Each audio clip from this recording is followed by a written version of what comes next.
Okay, hi everyone. I am very excited about filming this video, and this is exactly how I like to start filming, because if I'm not motivated and excited, the video is just going to be blah.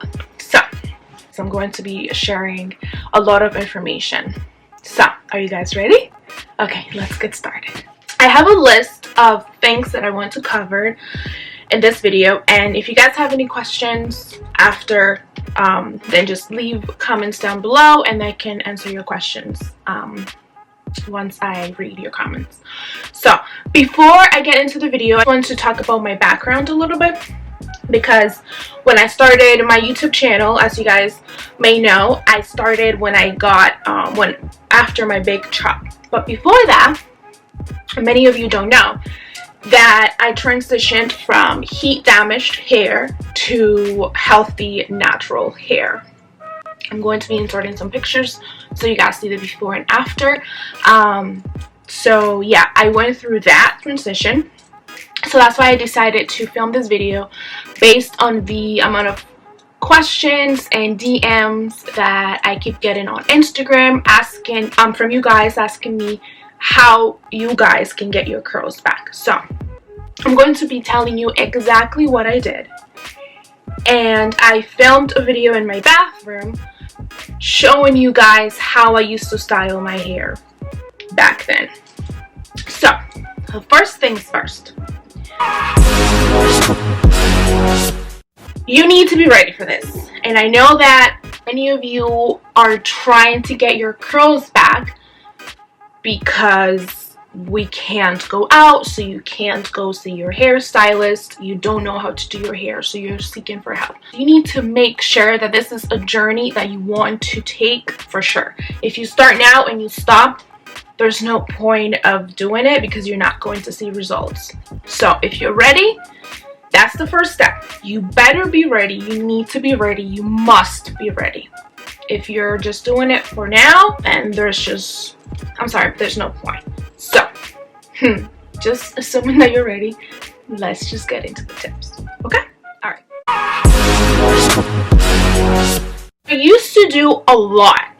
Oh, and before I get into everything, I will be filming a video in Spanish as well, because a lot of my friends that speak Spanish, or not my friends, my followers, because I don't really have friends yet, they ask me questions as well, so I will be filming a video in Spanish. I eliminated shampoo completely. I used to co-wash a lot. Like, that was the only thing that I used to do. Reason being because my hair was dry. It was toasted, dry, damaged completely, no curls whatsoever. So I didn't want to get rid of my natural oils. I just wanted to co-wash, cleanse my scalp, and just make sure that my hair was clean, but I didn't want to get rid of the natural oils using a shampoo with lots of chemicals in it. So I used to co-wash a lot.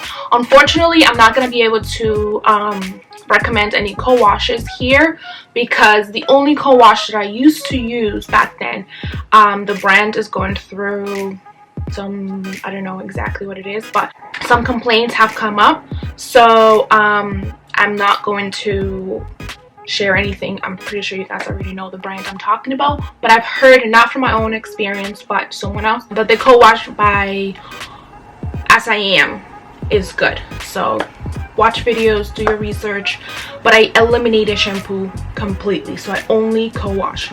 I used to co-wash my hair twice a week, and you don't have to do it twice a week.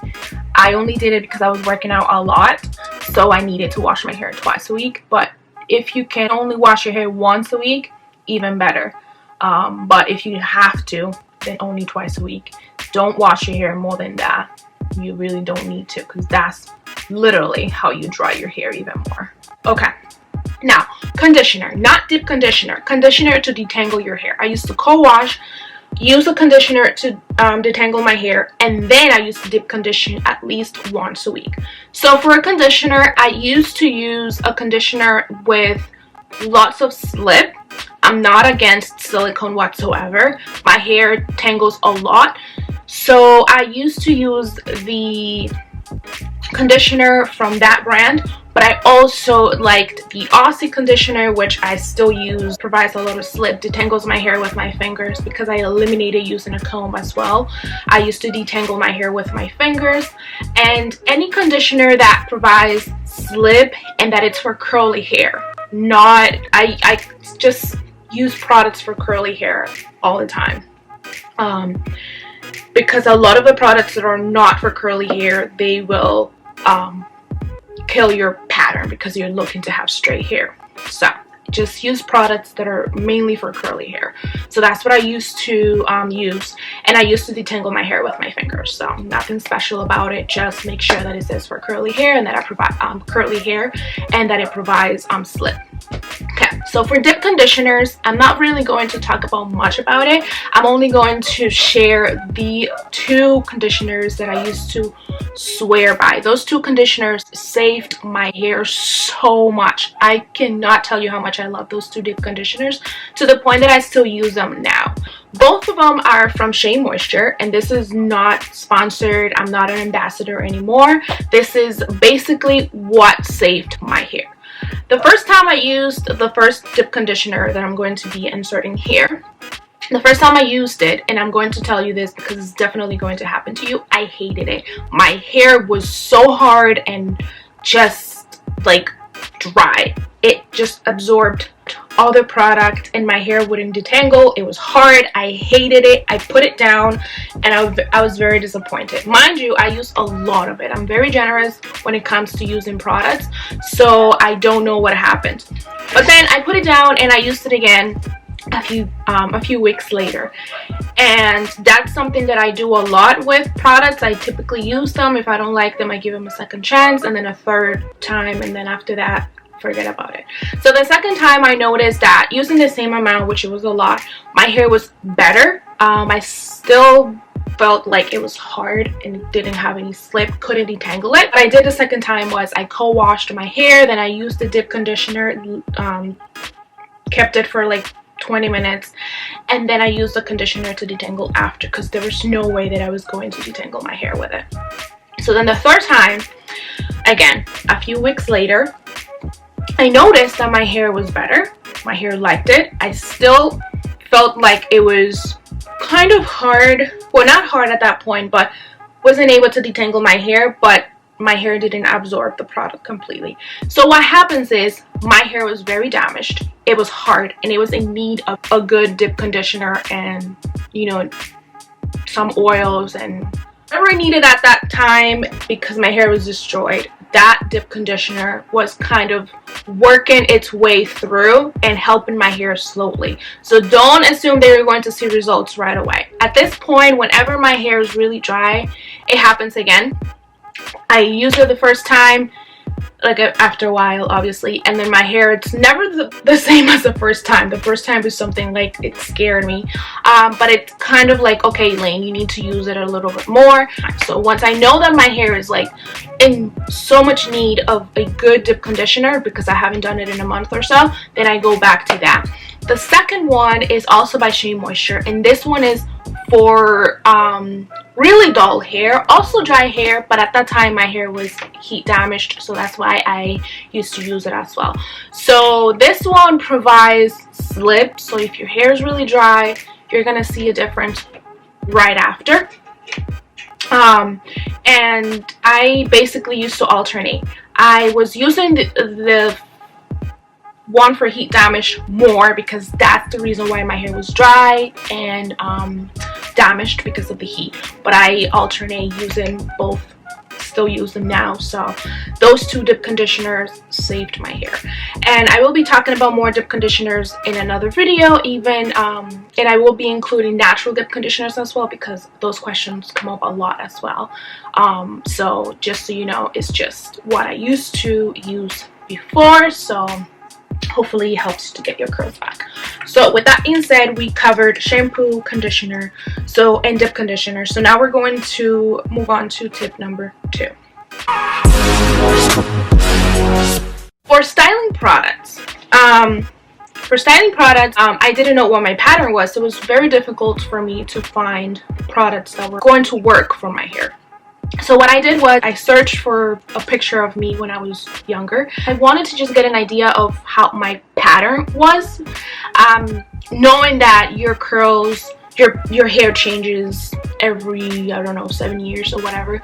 So my hair was not shrinking at all when I was younger. I mean, it was shrinking, just a norm, but I was having length. Like, my hair reached my shoulders and my biceps, and I'm like, what? Really? That's my hair? Like, what? You know, curly. So it doesn't happen now. Well, I don't know, we'll see if my hair keeps growing, and we'll see how long it'll get. But it shrinks a lot, so it wasn't shrinking back then. So that's just an example that your hair changes, but at least it gives you an idea of what your pattern is. So I knew that my pattern was within the 3A and 3B range. So I know that I'm not 1, I'm not 2, I'm not 4. So now I know what products are good for me.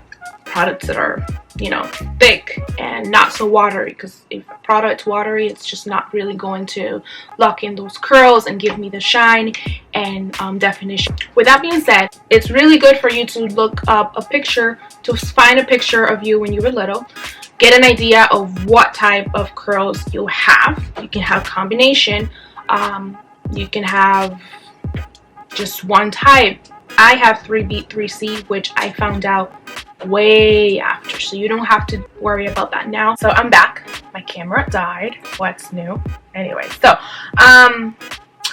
now that you have the shampoo or co-wash, if you don't have a co-wash, I would find a shampoo that is for heat damaged hair and that provides moisture to your hair.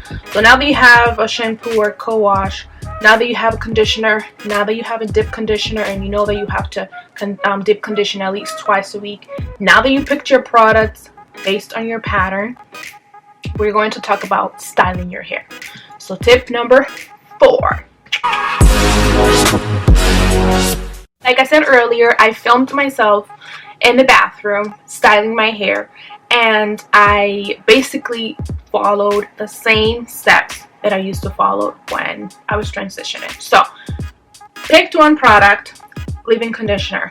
So for leave-in conditioner, I like to pick a product that will provide moisture, which is like the whole purpose of the leave-in conditioner. Make sure you focus on your roots. Why? Because that's where your hair is natural. Like, that's where your pattern, your natural pattern is coming, and you need to massage those curls and activate those curls. So now that you're doing that, and I'm showing you, I'm gonna be inserting, so let me just move to the side so we are, you know, in frame. Now that you picked a leave-in conditioner that works for you, make sure you apply it on your roots. Massage, massage, massage. So once you do that, then move on to your curling cream or your styling cream, whatever it is. For me, a thick product works. No so thick, but thick enough that it's going to hold those curls together. So the same thing. This is where you get to choose. This is where you get to know your hair. So my hair, I can use a lot of product. Well, it depends what a lot is for you, but not too much, because then I wear down my hair. So this is where you need to find that connection with your hair and get to know your hair, get to know your pattern. So start using a generous amount, you know, until you feel that your hair is saturated with those products, but not so saturated that you're going to wear it down. So concentrate, focus on those roots, work your way through till the end. So then take your light gel. I always recommend a light gel for anybody. I don't really think that a thick gel is going to let those curls be bouncy, and just, you want them to be soft. So I always recommend a light gel. So with the gel, just a little bit of it, do the same thing. Activate those curls, lock in those curls in place, run your fingers through, work your way through from the roots to the end, and let them out. Just let them be, and then that's it. Once you're completely done, then Make sure that you style your edges however you want. I'm not really picky about my edges. I just put some gel, brush them down. I don't really do the baby hair. Sometimes I do, but most of the time I don't. And then don't diffuse. If you're transitioning, I do not diffuse unless you want to have big hair. But think about it, if you're transitioning, I'm pretty sure you're going to have big hair, don't care, and not so much definition yet. So I never diffuse. As a matter of fact, I didn't even have a diffuser. I just let those curls find their own pattern and air dry 8 hours later and see the result. Because applying heat is going to make your hair super big and you're not there yet. You just want to find the definition, and then you can think about volume because you already have the volume there. So I wouldn't diffuse. I never did. So that's just what I did, so sharing it with you. I want to mention something about protective styles, which is probably something that you are thinking about based on what you've heard out there. That's something that I came across when I was transitioning, and unfortunately I'm not going to say anything about it because I wasn't into protective styles. I didn't know how to braid. I'm getting better at it now, and hairdos were not a thing for me back then. My conclusion out of it, not doing it wouldn't hurt. I think protective styles are just a way of you not hating your hair, because when you wear it down, it's just not how you want it to look like. But I honestly didn't really care. I will show you some pictures. I would literally walk around with my hair like that, or put it in a bun when I felt like it was just ugly. But I was very patient. I used to just let it be, to be honest. So if I wanted braids, I used to tell my sister braid my hair, but other than that, I didn't really do any protective styles. So just be patient, and if you know how to, go ahead and do it, you know. But I didn't do it. It didn't hurt. So that's all I have to say about it. The next thing that I want to talk about is night routine. Night routine was something that I was very, very, very committed to, even though I didn't have much knowledge. But for some reason, that's something that I was so committed to. I was like, I didn't have any silk pillows, but I would put my hair in a pineapple, wrap it with a head scarf or like a bandana or something, put my hair up, sleep on the side, make sure my hair was to the front. I would like sleep like a queen, you know, like I wouldn't move or anything. I'm not recommending that for you, but what I'm trying to say is that it's very important how you take care of your hair going to bed. So now I have silk pillows. Finally, I can put my hair in a pineapple. But based on what I used to do back then, I didn't have any silk pillows, but I did have silk scarves that I would put my hair up, put it in a silk bonnet, invest in some silk pillows, and then protect those curls before going to bed. So that's the last thing that I have on my list. I don't think I used to do anything else. Out of all the tips that I shared today, I think all of them are very important. But what I really want you guys to do, and comment down below if you guys are doing it, is activating those curls and following the technique that I shared with you today. Make sure that you focus on your roots. I want to see pictures. I want to see comments. Let me know down below if you do any of the tips that I shared today. And then the last thing that I want to say is be patient. Be patient. Trust the process. I was there. I got my curls back, and then I cut it just because my hair was falling. Because I purchased a box dye from Walmart, and then my hair was falling, like literally falling, so I just had to cut it. But I got my curls back, and I did trust the process, so I'm sure you can do it too. So with that being said, I'm going to film this video in Spanish now, so wish me luck, and I hope you guys take tips from this video, and if you guys do, let me know down below. And with that being said, this is the end of the video. You guys will see me in my next upload. Bye guys.